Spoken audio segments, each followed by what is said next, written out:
Ava, an overworked and underestimated employee, stumbles upon a shocking secret. Her charismatic boss Darren has been embezzling millions from the company's charity fund and laundering it through offshore accounts. Determined to expose his corruption, Ava embarks on a dangerous journey to gather evidence while playing the role of a loyal employee. But Darren's power, cunning, and connections make him a dangerous enemy. As Ava teams up with an investigative journalist, she uncovers a conspiracy far bigger than she ever imagined. With her career, reputation, and safety on the line, Ava must decide if seeking justice is worth risking everything. The deeper she digs, the more dangerous the game becomes, until one fateful confrontation changes everything. This is a gripping tale of betrayal, courage, and the high price of revenge. 3 years ago, if you told me I'd bring down one of the most powerful men at my company, I would have laughed in your face. I wasn't the type of person who rocked the boat. I didn't have the guts or the influence. I was just another invisible cog in the corporate machine, working late nights and thankless weekends while my boss, Darren, soaked up all the glory. Back then, I didn't think I had a choice. I needed the job, and Darren made sure we all knew how replaceable we were. But sometimes, life gives you a choice you can't ignore. It started on a Friday night. Darren had, as usual, dumped a last-minute project on me at 4:45 p.m., and as much as I wanted to push back, I didn't. Pushing back wasn't an option when you worked for Darren.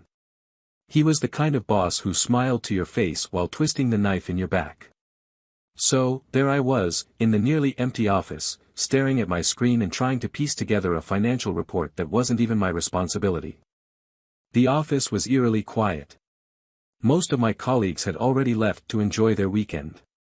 As the clock ticked closer to 9 p.m., I reached for a coffee that had long since gone cold and tried to focus on the numbers blurring in front of me. But the report wasn't making sense. Key data was missing. Frustrated, I opened our shared server to dig through old project files, hoping I'd find what I needed. That's when I saw it. The folder wasn't anything unusual at first glance. It was buried under a maze of subfolders, labeled personal. Normally, I wouldn't have thought twice about it, but something about it stood out. Maybe it was the way it was tucked into a folder that should have only contained team files. Or maybe I was just looking for a distraction from the mind-numbing monotony of my work. Either way, I clicked it. Inside was a single Excel file titled Offshore Accounts. My heart skipped a beat. I knew I shouldn't open it. This wasn't my business. But curiosity got the better of me, and before I could stop myself, I double-clicked the file. At first, the spreadsheet looked like gibberish, a mess of numbers and columns with obscure titles. But as I scrolled down, the truth began to unfold. The file contained transaction records, dates, amounts, and account numbers. My stomach sank as I realized what I was looking at. This wasn't just some random spreadsheet, it was evidence of money being siphoned out of the company and funneled into offshore bank accounts. And then I saw the source of the funds. Charity Fund Allocation, Q1, one column read. Another column, Charity Fund Allocation, Q2, listed even larger amounts. I stared at the screen in disbelief. Darren had been stealing money meant for charity. Millions of dollars intended for underprivileged children, education programs, disaster relief, gone. I felt like I'd been punched in the gut. All those charity events the company hosted, the ones Darren always bragged about organizing, were nothing but a front. He'd been skimming off the top and stashing the money in offshore accounts while the rest of us worked ourselves to the bone for scraps. My hands trembled as I scrolled through the file, reading line after line of damning evidence. Part of me wanted to stop, to close the file and pretend I hadn't seen it. But I couldn't. I couldn't unsee it, couldn't ignore the pit of anger and disgust growing in my stomach. Darren wasn't just a bad boss, he was a thief. A criminal. I quickly closed the file and logged off the server, my heart pounding. My mind raced as I grabbed my bag and left the office, walking quickly through the dimly lit parking lot. I felt like I was being watched, even though I knew the building was practically empty. Every shadow looked like a threat, every sound like a warning. When I got home that night, I couldn't sleep. I sat on the edge of my bed, staring at the wall as the weight of what I'd discovered pressed down on me. What was I supposed to do? Darren wasn't just some low-level employee. He was one of the company's top executives, loved by upper management, praised in the media for his philanthropic efforts. If I exposed him, who would believe me? And even if they did believe me, what then? Darren had connections, power, resources. He'd find a way to protect himself. People like Darren always did. But as the hours ticked by, my fear began to give way to something else, rage. Darren had been stealing from the company for years, living a lavish lifestyle while the rest of us struggled. He took credit for our work, humiliated us in meetings, and belittled anyone who dared to question him. And now, I knew he was even worse than I'd imagined. The thought of confronting him terrified me, but the idea of doing nothing felt worse. I couldn't let him get away with this. I couldn't let him keep living his charmed life while the people he exploited suffered in silence. By the time the sun came up, I'd made my decision. I was going to expose Darren. But I knew I had to be smart about it. I couldn't just march into HR with an accusation. Darren would twist the story, make it look like I was the problem. No, I needed evidence, hard, undeniable proof that would force the company to take action. I spent the weekend planning my next move. It wouldn't be easy. Darren was careful, calculating. If he found out I was snooping around, he'd destroy me. But I was careful too. Careful enough to have found his secret folder. Careful enough to take him down. What I didn't realize then was that exposing Darren would cost me more than I ever could have imagined. For the next few weeks, my life became a game of shadows. Every move I made felt like it was under scrutiny, even though no one at the office knew what I was up to. At least, I hoped they didn't. Darren carried on as usual, strutting through the office like he owned the place. His confidence made me sick. But I couldn't let him see even a hint of what I knew. I became invisible, blending into the background. I smiled at Darren's insults in meetings, nodded when he handed me extra work, and laughed at his unfunny jokes. It killed me inside, but I needed him to trust me, or at least forget I existed. The less he noticed me, the safer I was. I wasn't just lying low, though. I was working, collecting everything I could. The first step was getting a copy of that spreadsheet. I knew I couldn't just download it directly, Darren might have ways of tracking access to his files. So, I waited for an opportunity, and one finally came. It was late again, another one of Darren's signature, urgent projects, that needed to be done yesterday. I knew he'd be leaving soon for one of his luxury dinner dates. Darren always bragged about his reservations at exclusive restaurants, as if that made him more impressive. Sure enough, just as I expected, he grabbed his coat and headed out. I watched him from my desk, pretending to be buried in work as he strolled past. The moment the elevator doors closed behind him, I sprang into action. I plugged a flash drive into my computer, navigated to the server, and accessed the folder. My hands were shaking as I copied the file. Every second felt like an eternity, like he could burst back in at any moment. When the file finally transferred, I yanked out the drive and slammed my laptop shut. My heart was racing, but I'd done it. I had the first piece of the puzzle. That was only the beginning. Over the next few weeks, I dug deeper into Darren's schemes. I knew the spreadsheet wouldn't be enough to bring him down. He'd just claim it was a mistake or a misunderstanding, and the company would sweep it under the rug. I needed more. I started watching Darren more closely. I paid attention to the emails he sent, the phone calls he made, the documents he signed. It was exhausting. I felt like I was leading a double life, juggling my actual work with my undercover mission. But little by little, I started to piece things together. One afternoon, while Darren was in a meeting, I snuck into his office. It was risky, I knew that, but I couldn't resist. His office was a shrine to his own ego, filled with awards, photos of him shaking hands with important people, and a collection of expensive gadgets. I ignored all of it and went straight for his desk. It didn't take long to find what I was looking for. Darren wasn't as careful as he thought he was. Tucked inside a drawer was a stack of papers, contracts, invoices, and bank statements. I couldn't take them, but I used my phone to snap photos of everything. My hands were sweating, and every noise from the hallway made me jump. But I couldn't stop. The more I saw, the clearer the picture became. Darren wasn't just stealing from the charity fund, he was laundering the money through fake vendors and shell companies. I was horrified but also exhilarated. I was getting closer to the truth, and closer to the end of Darren's reign. But I knew I couldn't do this alone. I needed help.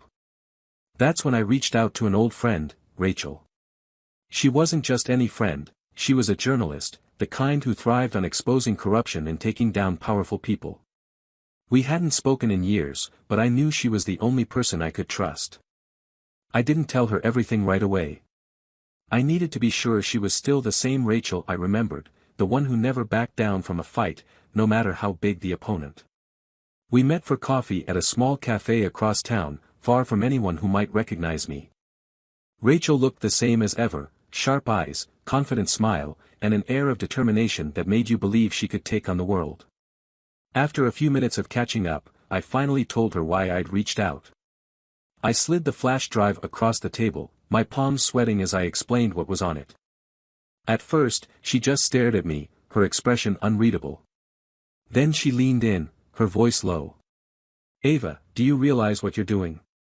This isn't just some office drama. You're going after a guy with real power. If you're not careful, he'll crush you." "I know," I said, my voice shaking. "But I can't just do nothing. He's stealing from kids, Rachel. Kids. Someone has to stop him."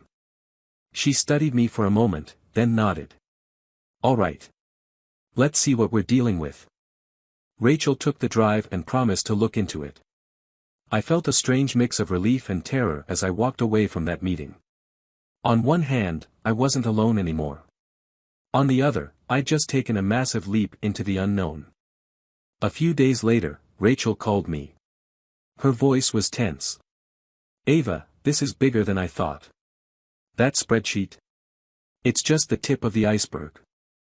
I've been digging into the accounts, and there's a trail that leads to some very powerful people. Darren isn't working alone." Her words hit me like a punch to the gut. I'd always known Darren was shady, but this was on another level. If Darren had allies, people with influence and resources, then exposing him wouldn't just be dangerous. It could be life-ruining. "What do we do?" I asked, trying to keep my voice steady. "We keep going," Rachel said firmly. "But you need to be careful. Don't leave any traces. Don't talk to anyone about this except me. And whatever you do, don't let Darren suspect a thing." I nodded, even though she couldn't see me. "Got it." But staying invisible was easier said than done. As the days went on, the pressure started to get to me. I was paranoid, constantly looking over my shoulder. Every time Darren glanced my way, I felt like he knew. Like he could see the guilt written all over my face. And then, one day, something happened that made my heart stop. I was sitting at my desk, going through emails, when a message popped up from Darren. The subject line was simple: "Come to my office." My stomach dropped. Had he found out? Did he know what I'd been doing? My hands were shaking as I clicked the email. It was brief, just a request to meet him at 3 p.m. No details, no explanation. The hours leading up to that meeting were torture. I couldn't focus, couldn't think straight. All I could do was replay every move I'd made, every risk I'd taken, wondering if I'd slipped up. By the time 3 p.m. rolled around, I was a nervous wreck. I knocked on Darren's office door, my heart pounding in my chest. His voice called out, "Come in," and I stepped inside, forcing a neutral expression onto my face. Darren was sitting behind his desk, smiling that smug, self-assured smile that made my skin crawl. "Have a seat," he said, gesturing to the chair across from him. I sat down, trying to appear calm. Darren leaned back in his chair, studying me with an intensity that made my stomach churn. "So, Ava," he began, his tone casual but sharp. "Anything you'd like to tell me?" My blood ran cold. I froze. My mind was racing, grasping for an answer to Darren's question that wouldn't incriminate me. Did he know? Had I left some trace behind? Or was this just another one of his games, a way to unnerve me, to assert control? He was staring at me, his sharp, wolf-like eyes narrowing as if he could read my thoughts. "I'm not sure what you mean," I said, forcing a nervous laugh. "Is there something wrong?" Darren smirked, leaning forward. "You've been working late a lot these days. Staying back after hours. You're one of the few people around here who really seems to care about your job. I like that about you." I blinked, confused. Was this a compliment? Or a setup? Before I could respond, Darren continued. "But the thing is, when someone works that hard, sometimes they get curious about things that don't concern them." His smile didn't reach his eyes, and suddenly the room felt too small, the air too heavy. "You haven't been poking around in places you shouldn't, have you?" My pulse quickened, but I kept my face blank. "No, of course not. I've just been trying to catch up on all the extra work you've assigned me." His smirk widened, but there was no warmth in it. "Good. Because curiosity can be dangerous, Ava. Especially in a place like this." I nodded, gripping the arms of the chair so hard my knuckles turned white. Darren let the silence stretch, as if waiting for me to crack. But I stayed quiet, and finally, he leaned back again, his demeanor shifting back to casual. "That's all I needed. Keep up the good work," he said, dismissing me with a wave of his hand. I got out of there as quickly as I could, my legs shaking as I walked back to my desk. I couldn't tell if Darren knew or if he was just trying to intimidate me. Either way, it was a warning, and one I couldn't ignore. That night, I met Rachel again. We sat in her car, parked in an empty lot, far from any prying eyes. I told her everything, about Darren's cryptic message, his unsettling questions, and the way he'd stared at me like he could see right through me. Rachel frowned, tapping her fingers on the steering wheel. "It sounds like he suspects something, but he doesn't have proof." "Not yet, anyway. We need to act fast before he does." "What do you mean?" I asked, my stomach twisting. "I mean, we go public," Rachel said. "We've got enough to blow this wide open, his offshore accounts, the stolen charity money, the fake vendors. It's all here." She gestured to her laptop, where she'd compiled everything into a damning report. "If we wait too long, he'll cover his tracks. Or worse, he'll come after you." The idea of going public terrified me. Darren was powerful, and as Rachel had pointed out before, he wasn't working alone. If we exposed him, he wouldn't just sit back and accept defeat. He'd fight back, and he'd make me his first target. "But what happens to me?" I asked, my voice shaking. "If this comes out, everyone will know it was me. Darren will ruin my career. He might even," I trailed off, unable to say it out loud. Rachel placed a hand on my arm, her expression softening. "I know it's scary, Ava. But think about what he's done. Think about all the lives he's destroyed, all the people who've suffered because of him. If we don't stop him, he'll just keep doing it. Someone has to take him down." I nodded, though my chest felt tight. She was right. I couldn't back out now, not after everything I'd already done, everything I'd risked. But the fear was suffocating. The next morning, I arrived at work early, hoping to avoid Darren. I couldn't face him again, not after that meeting. But as soon as I logged into my computer, I noticed something strange. My access to the shared server had been revoked. Panic set in. This wasn't normal. Darren hadn't mentioned anything about restricting access, and no one else on my team had said anything about changes to the system. I tried to act normal, but inside, I was spiraling. If Darren was locking me out, it could only mean one thing: he was on to me. I texted Rachel during my lunch break, keeping my phone hidden under my desk. He revoked my server access. I think he knows." Her reply came almost immediately. "Rachel, don't panic. He's trying to scare you. Stick to the plan." But it wasn't just my server access. Over the next few days, Darren's behavior became more unpredictable. He'd call me into his office for no reason, staring at me like he was waiting for me to slip up. He started micromanaging my work, criticizing every little thing I did.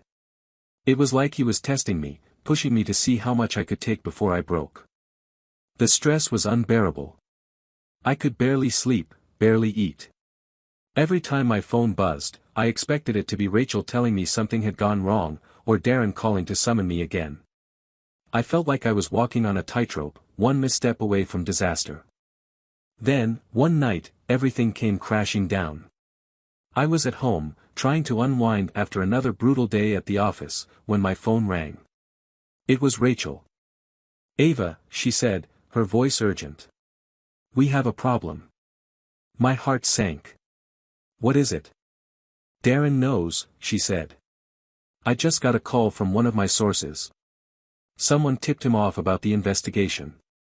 He doesn't know it's me, but he knows someone's digging into his accounts." I felt like the ground had been ripped out from under me. "What do we do?" Rachel was silent for a moment. Then she said, "We go now. Tonight. I'll send the report to my editor, and we'll release it first thing in the morning. It's risky, but it's the only way to get ahead of him." I nodded, even though she couldn't see me. "Okay. Do it." After we hung up, I sat on my couch, staring at my phone. My hands were shaking, and my stomach was in knots. This was it. There was no turning back now. By tomorrow, Darren's entire world would come crashing down.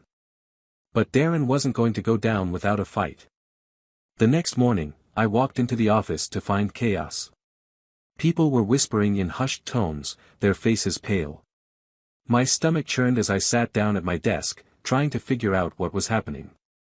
And then I saw it, an email from Darren, sent company-wide. The subject line read, "Urgent security breach."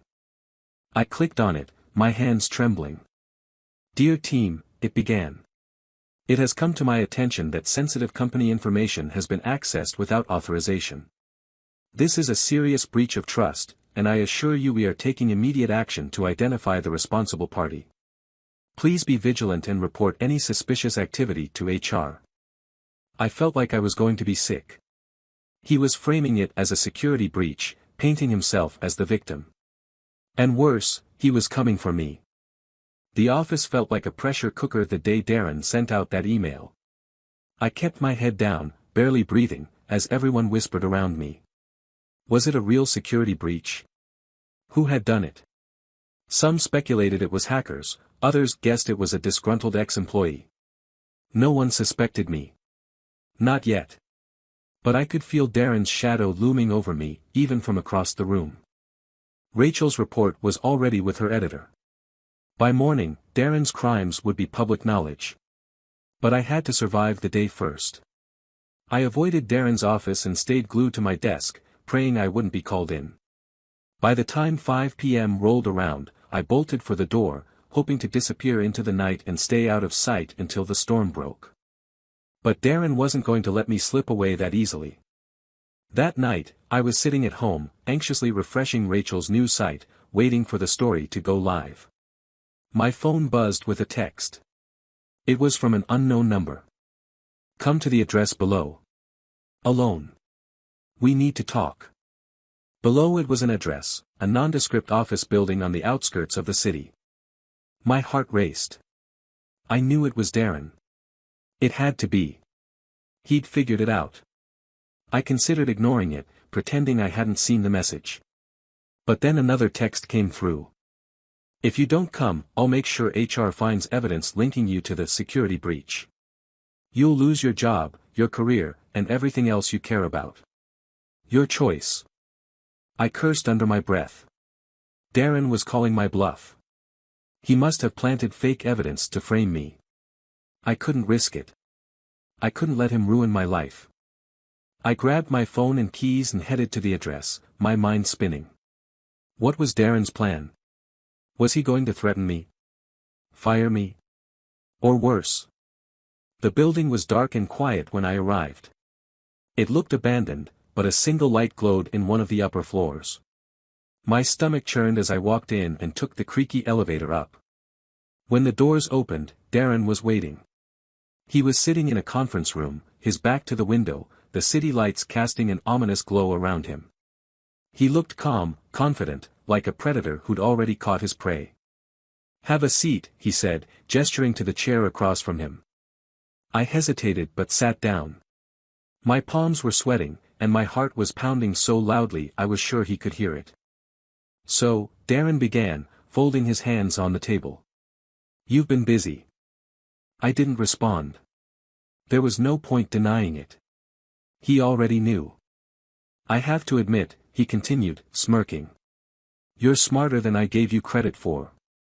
I didn't think anyone in this office had the guts to come after me. But you surprised me." He leaned forward, his smirk fading. "Here's the thing, Ava. You've backed yourself into a corner. I've got enough fake evidence to pin this security breach on you. HR is ready to move. If I go to them tomorrow, your career is over. You'll be blacklisted. You won't even be able to get a job answering phones."